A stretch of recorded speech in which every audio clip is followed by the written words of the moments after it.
It's Sunday again, so for today's ganap, meron kaming celebration dahil dumating nga si Daddy Ed at si Maui Weng at kanyang mga anak dito sa amin. Kasama kanilang mga asawa. Ayan. At dahil na hindi namin sila nakasama nung Christmas and New Year, ayan, nagkanya-kanyang pasikat na ang mga kanya-kanyang team para makahingi ng bonus. O diba, kanya-kanyang palakas. Char lang yun. Pero syempre, nag-celebrate kami dahil isa ito sa pinakamasayang ginagawa namin palagi. Kapag namimiss namin ang bawat isa. Ganon. Lahat ng kanan dyan na, diba? Ayan si Ate Loretso. Tatago ka pa. At kahit katabi ko yung Jets dyan, hindi pa rin kami yun talagang nagwagi. Pang second runner-up lang kami, ganon. Kasi hindi naman nila alam na yung tugtog na nilagay namin ay hindi pala yun, kaya sila'y nabitin. Marami pa kaming pasabog sana noon, pero wala eh. Nailagay na, kaya pinanindigan na lang namin. Masaya naman kami kasi nakita namin si Maui Weng at Pastor at ang kanyang buong pamilya. Ayan si Ate Lani, oh. Bakit daw kasi yung camera ay hindi naman itinuro ang pagka-camera. Hi guys! Yan. So ito Right na. now, nandito kami sa Southwind.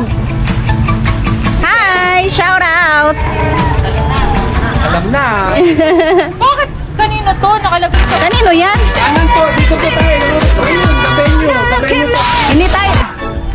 Ay, bakit ka nagpunta dyan? Dito tayo. Mag-check-in kayo? Next year. Mali po yan, napasukan nyo. Dito lang po tayo sa tabi nyo.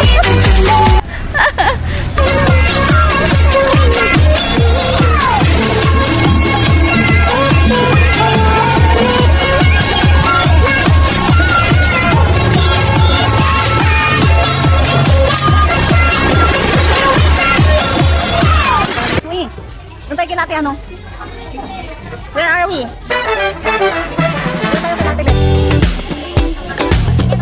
At nandito na nga kami lahat sa loob ng venue.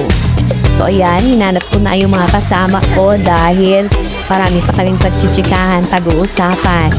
Dahil alamin talaga kaming maayos na practice, kaya ayan. Siyempre, hintay ko muna sila. Ayan, pagkit-kit muna sa camera. Habang hinihintay ang mga marites, ang mga beshi ko, nasaan na kayo? So ito na nga sila, oh. Abala po si Ate Beth. O, diba? Ayan na. At nagplano na nga ang mga homemakers. Test daming chismis nila. Eto, nagutom kami, kaya humain muna kami. O, diba? After na yung chismisan, ang sarap ng pagkain. Kami ay nabusog bago sumabak sa sayawan. Oh, kaway-kaway mga Beshi Lods. Oh, ito yung mga fans ko. Oh, siya, hanggang dito mo ng aking mini vlog. Kaya, hanggang sa muli. Bye!